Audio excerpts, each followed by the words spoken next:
Right off the top, our big story, State Senator Frank Artiles calling it quits, stepping down from his post after making racial slurs to colleagues. Well, I think he made the right decision. As he has noted, both on the floor and in his letter, all of us are accountable for our actions. And State Senate President Joe Negron speaking out, saying Artiles made the right move. A similar sentiment from many in South Florida. A planned protest at Artiles' South Florida office turned into a celebration after the announcement. Artiles resigned after making racial slurs to colleagues at a Tallahassee bar. Artiles said he was sorry, but the controversy didn't die down. It got bigger. We have team coverage on today's developments. Glenna Milberg is live from Artiles' district in southwest Miami-Dade. And let's begin with Michael Putney, our senior political reporter, right there in the video port with the latest. Michael. Lori, Janine, this was a story that shocked the state and rattled the legislature, and the man responsible finally realized he had to go. I humbly ask to accept my heartfelt apology. Frank Artiles apologized on the Senate floor Wednesday for his racist rant, but many lawmakers called it insincere, just words. Today, Artiles wrote these words: "My actions and my presence in government is now a distraction to my colleagues, the legislative process, and the citizens of our great state. I am responsible and I am accountable, and effective immediately, I am resigning from the Florida State Senate."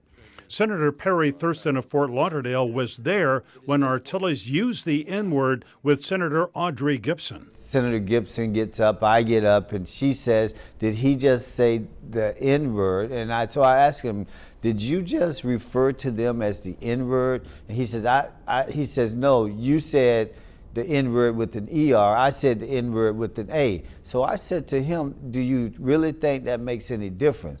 Today, Senator Gibson issued a terse statement saying this has been an ordeal that no one should have to endure. I wish him well in all of his endeavors. Artiles says future endeavors may not include politics, not after spewing racist and profane language, some directed at Senate President Joe Negron. Well, I think he made the right decision. As he has noted, both on the floor and in his letter, all of us are accountable for our actions and comments, so I think it's an appropriate resolution. There will be a special election to fill this empty Senate seat, but until someone is elected, a large swath of southwest Miami-Dade, District 40, will be unrepresented in the state Senate. That's the story from the video port. Lori, Janine, back to you.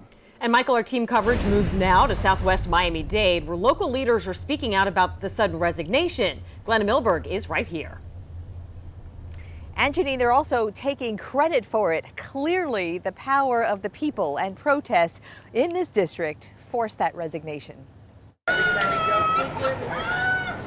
The news came during what was to be yet another protest. I'm grateful, I'm thankful. Resign now! Resign now! 3 days of protesting took different forms among a bipartisan and diverse population, offended and or disgusted and or shocked that State Senator Frank Artiles could or would launch racist, sexist, and just plain vulgar speech and toward his Senate colleagues. We weren't asking for the resignation of Senator Artiles. We were demanding the resignation. We have struck a blow for decency in public discourse. As a father, a veteran, he did the honorable thing. In the hours after the scandal broke this week, Artiles fought the formal complaint. As protests mounted, his colleagues tell Local 10 it became increasingly clear to him there was no way to recover. This swift action just shows the power that we have when we come together as one. The same strength that we're going to use to make sure that whoever steps into that seat are going to make sure that you're held accountable. Frank Artiles, a Marine Corps veteran, the father of little girls, wrote a gracious, elegant, and reflective letter of resignation. Some wrong can erase a lot of right. A lot of talk today also of next steps and going forward as candidates line up to possibly run in the special election that the governor will have to call. Right now, there is nobody here at this church where there was a gathering today who is promoting any kind of one person for the seat yet, but clearly whoever it is will be under some scrutiny. I'm Glenna Milberg, live in Southwest Miami-Dade today, Local 10 News.